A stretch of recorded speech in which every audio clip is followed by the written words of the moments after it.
Bonjour à tous, bienvenue. Nous sommes ravis de vous accueillir à l'Opéra de Lyon pour ce colloque « Apprendre par l'art, un art d'apprendre », tout un programme.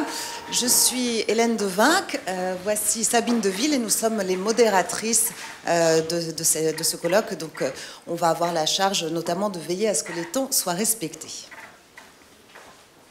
Comme vous le savez très probablement, la Fondation d'entreprise Total finance, entre autres programmes, des programmes culturels à vocation éducative, ce qui veut dire qu'ils ont pour finalité première de faire s'approcher de formes créatives et culturelles dont ils ne sont pas familiers les jeunes, en ce compris les enfants, les adolescents, voire les étudiants. Les entreprises culturelles ou les institutions culturelles partenaires de ce programme et qui sont présentes aujourd'hui sont bien entendu l'Opéra de Lyon qui nous accueille et nous l'en remercions, l'Opéra de Paris, l'Opéra Comique, le BAL qui est une institution un peu différente, un centre voué à la question de l'image, et le Festival d'Aix-en-Provence. Alors, l'objectif essentiel de ce colloque, mais très probablement on va vous les présenter de manière plus fine dans un moment, c'est, comme tous les colloques, de faire se rencontrer des partenaires, de faire s'échanger des expériences, de communiquer des pratiques qui paraissent concluantes, de poser des questions, de poser des problèmes, éventuellement d'y trouver 2 ou 3 réponses et 2 ou 3 idées nouvelles. Voilà. À toi. Et alors pour ça, on a aussi convoqué Mozart. Vous avez pu entendre la flûte enchantée à l'ouverture.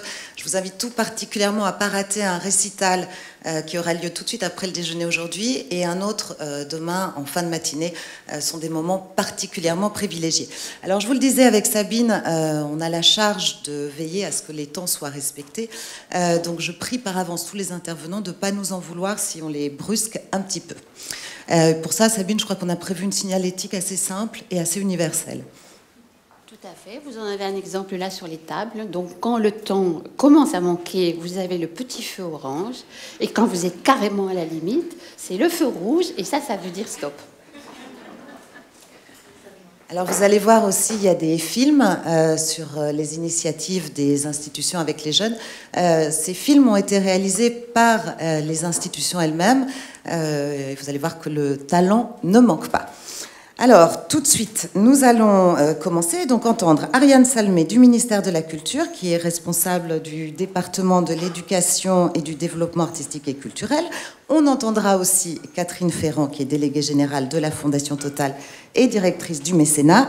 Mais d'abord, Serge Dorny, qui nous reçoit, qui est le directeur général de l'Opéra de Lyon. Merci pour votre accueil et c'est à vous.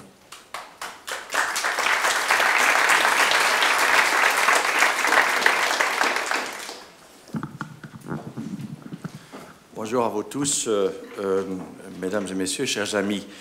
Je suis très heureux de vous accueillir ici aujourd'hui à l'Opéra de Lyon et avec l'ensemble des équipes de l'Opéra, permettez-moi de vous souhaiter la bienvenue. Apprendre par l'art, un art d'apprendre. Ce colloque de la Fondation Total trouve parfaitement sa place ici, au cœur de l'Opéra. D'une part, parce que nous y développons depuis plusieurs années plusieurs projets destinés aux jeunes publics des écoles, des collèges et des lycées. Et d'autre part, parce que la Fondation Total fait partie de nos soutiens, notamment pour notre projet L'Opéra à l'école qu'on va évoquer aujourd'hui. Depuis 2011, Madame la déléguée générale, chère Catherine, vous êtes devenue un véritable partenaire, des compagnons attentifs et engagés, et permettez-moi de saisir l'occasion de vous en remercier chaleureusement.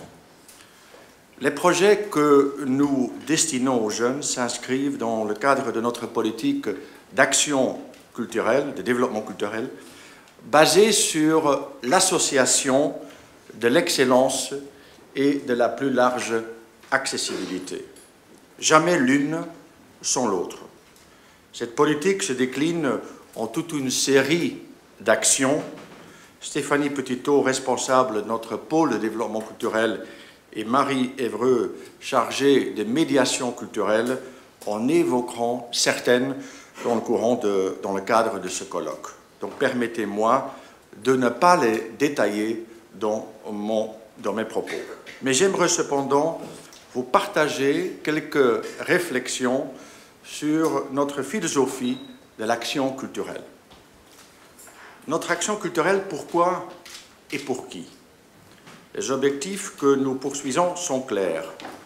Avec l'action culturelle, nous travaillons pour et avec des publics spécifiques. Des familles populaires, des gens défavorisés, des jeunes parfois décentrés sur le plan urbain comme sur le plan social, des immigrés et primo-arrivants. Bref, assez souvent des gens en difficulté qu'il importe de réintroduire dans la cité.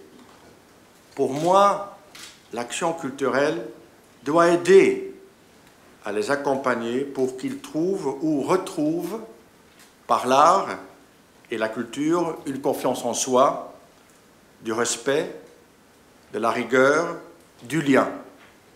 Ainsi, l'action culturelle est-elle souvent une première étape dans le processus qui casse le cercle négatif de l'échec et de l'exclusion. Elle donne une légitimité et une estime de soi qui peuvent souvent permettre d'entrer dans une spirale positive. Nos sociétés contemporaines sont de plus en plus diverses. Nous sommes entourés par de multiples cultures. Comment nos institutions peuvent-elles se nourrir de ces richesses? Comment nos institutions peuvent-elles les refléter et en témoigner? Il faut s'interroger sur la nature et la fonction de la culture.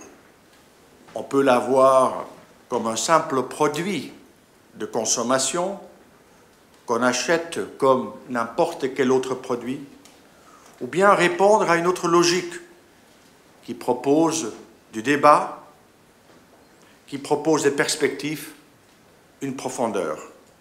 Une logique qui enrichisse la vie, qui offre le meilleur au plus grand nombre, qui contribue à la cohésion sociale, qui crée des liens entre les citoyens, même et surtout ceux qui sont le plus éloignés des arts et de la culture.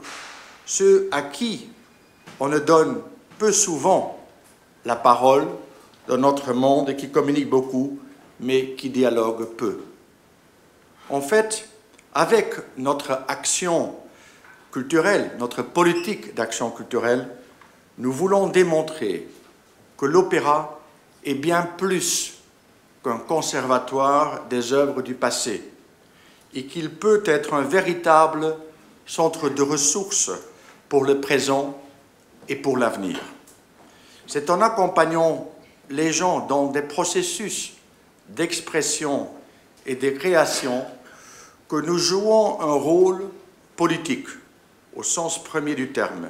Mettre la culture non pas à la périphérie, mais au cœur de la ville et au cœur de la vie. Permettre une prise de conscience par l'art et par la culture, valoriser les potentialités de chacun.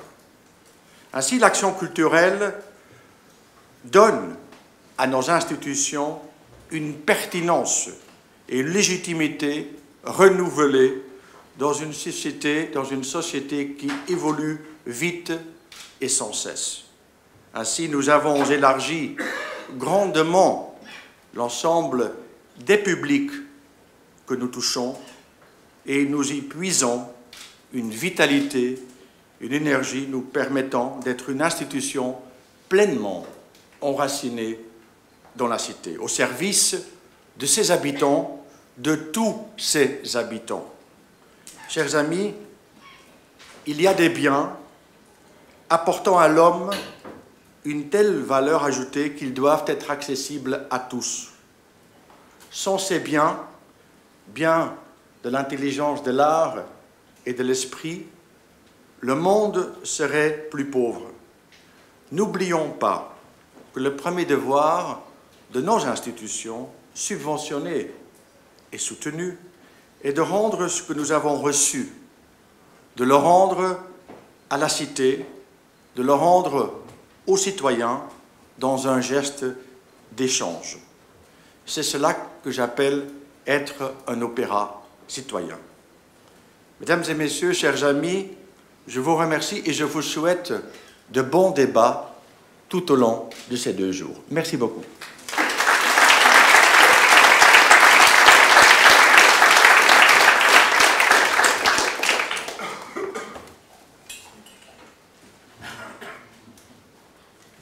Bonjour à toutes, bonjour à tous. Merci à Serge.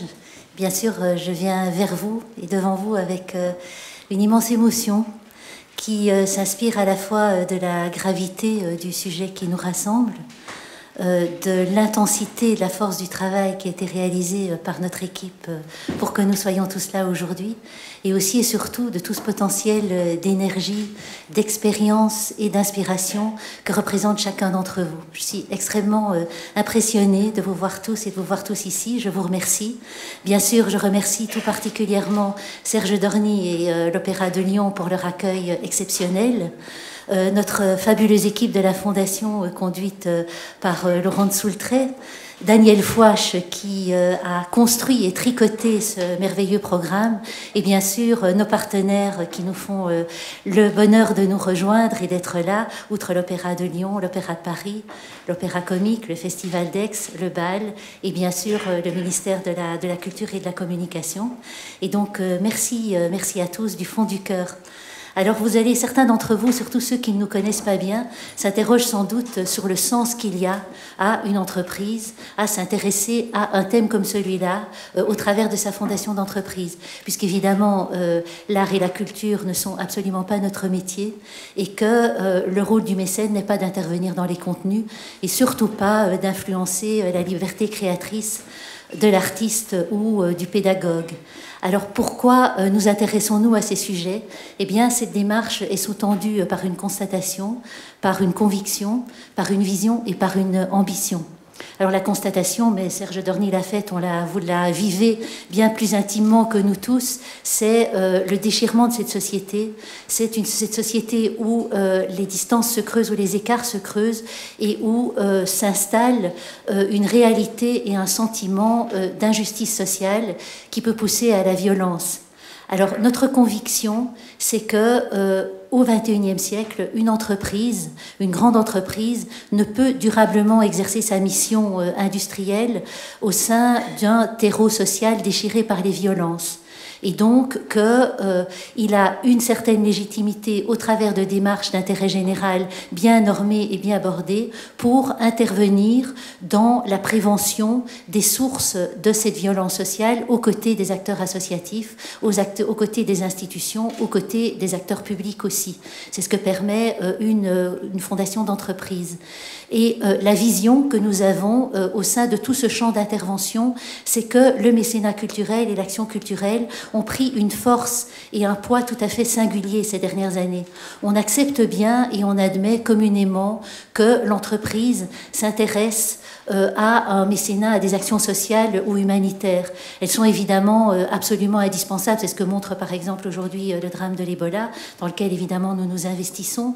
Mais ne s'investir que dans ce champ social, que dans le champ de ce qui manque ou de ce qui fait souffrir, ça entraîne un risque de manquer l'essentiel. Et l'essentiel, c'est ce que permet le mécénat culturel. C'est une démarche de célébration. C'est une démarche d'écoute de ce qu'il y a de plus beau, de plus profond, de plus intime dans les personnes et dans leur communauté, et de plus respectable. C'est leur histoire, c'est leur identité, c'est leur rêve. Et là, c'est un champ que nous ouvre le mécénat culturel, et plus particulièrement encore, tout ce que nous pouvons faire pour faciliter l'accès à la culture et justement faciliter cet accès à la culture pour les personnes et les communautés qui en sont le plus éloignées, et plus particulièrement les enfants et les jeunes. Et là, là, justement, la grande chance que nous avons, c'est d'avoir pu, au fil du temps, construire des liens de fidélité, d'écoute avec des partenaires dont nous avons pu soutenir les démarches innovantes. C'est vrai qu'une fondation d'entreprise permet de s'inscrire dans le long terme et, le cas échéant, de se tromper. On peut progresser par essai, erreur, et c'est quelque chose que nous aimons beaucoup faire entre nous et que nous approchons avec énormément d'humilité, puisque, comme encore une fois, ce n'est pas notre métier. Et donc tout cela inspire cette ambition que nous avons aujourd'hui. Bon, ma première ambition personnelle, c'est que vous tous et nos institutions partenaires, vous puissiez vous parler entre vous de la même manière que vous nous parlez, c'est-à-dire avec liberté et avec confiance. Que ce dialogue puisse s'élargir à tous les participants qui viennent de mondes tellement différents, et notamment de ce territoire de Lyon qui nous accueille avec tant de générosité. Et nous souhaiterions aussi qu'au-delà de ces 2 jours, il y ait quelque chose de neuf qui s'installe. On ne sait pas quoi, on invente, et en tout cas, je suis certaine que ce sera très beau. Et mon ambition personnelle aussi, que je voudrais partager avec vous, c'est de faire mentir Jean Cocteau. Jean Cocteau qui écrivait un jour à un ami « On m'a dévisagé, on ne m'a jamais envisagé ». Et notre métier à tous, c'est d'envisager. Merci.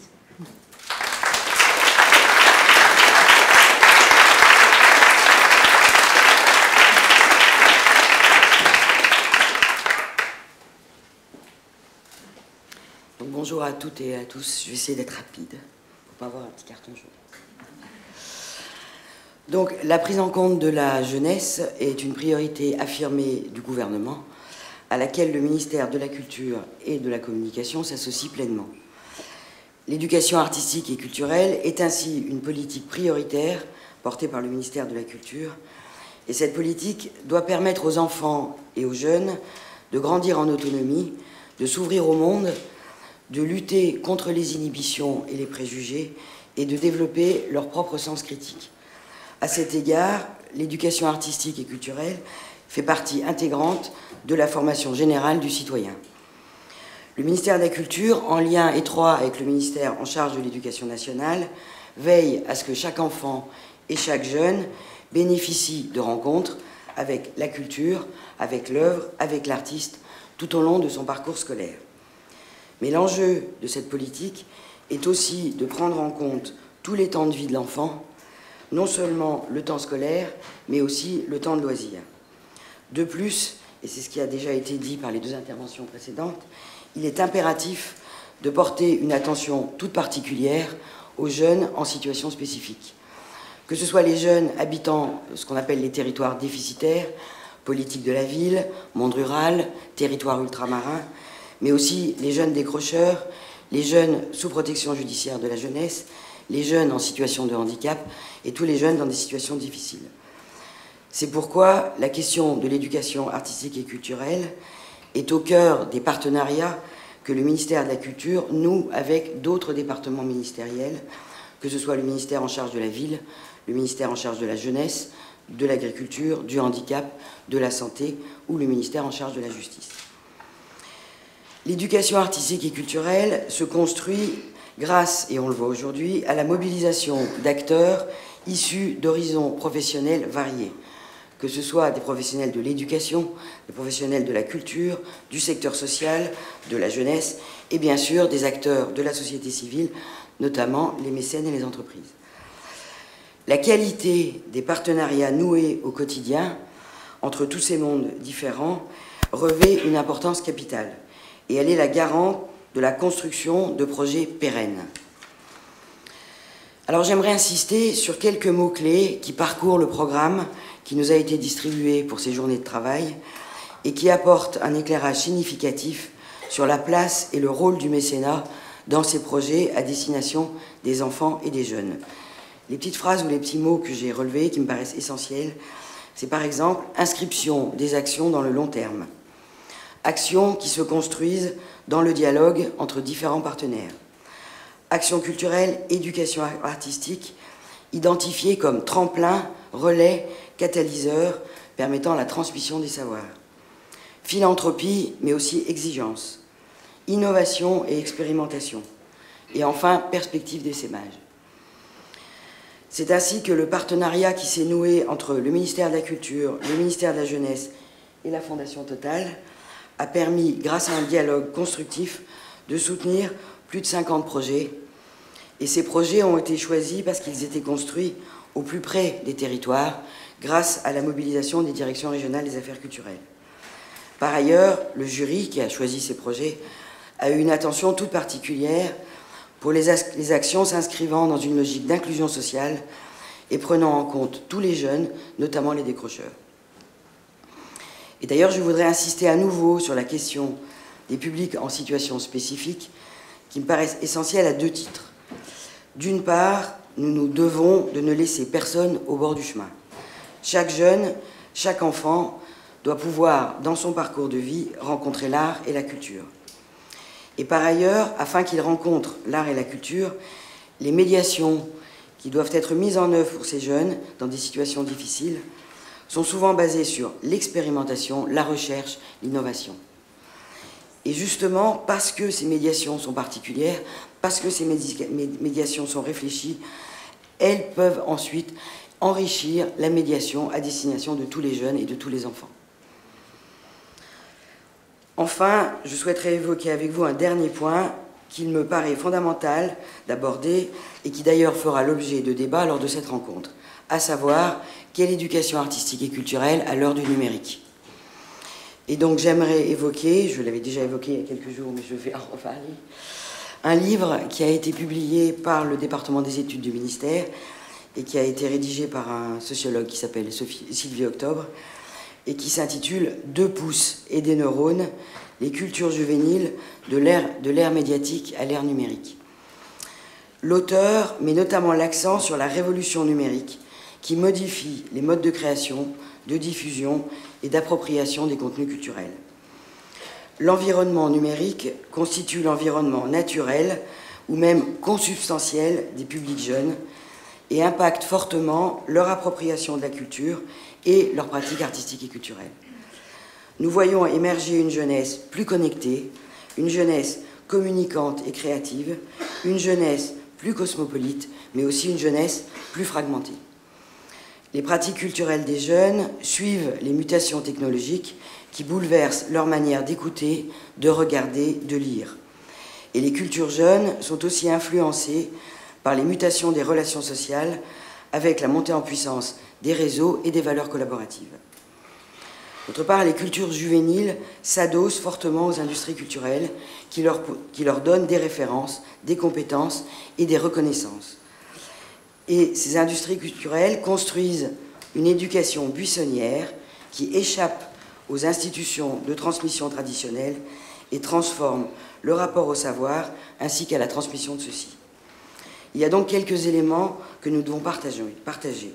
D'une part, comment s'appuyer de manière plus importante dans nos politiques et actions sur les pratiques réelles des jeunes. En effet, les jeunes revendiquent leur autonomie et leur goût propre, d'où l'importance de partir d'eux-mêmes et de leurs choix pour les amener vers d'autres découvertes vers lesquelles ils n'iraient pas spontanément. Reconnaître leurs pratiques, c'est aussi valoriser les jeunes, porteurs de savoir, et leur capacité à leur tour à transmettre à leurs pairs, mais aussi à leurs aînés, favorisant ainsi l'intergénérationnel. Il ne faut pas oublier non plus que les fractures des usages numériques persistent à l'avantage des catégories socio-professionnelles les plus diplômées qui sont davantage tournées vers une utilisation riche et créative des outils numériques. Enfin, si les jeunes manifestent une dextérité d'utilisation de ces outils, ils ne maîtrisent pas toujours tous les enjeux et impacts de leurs pratiques.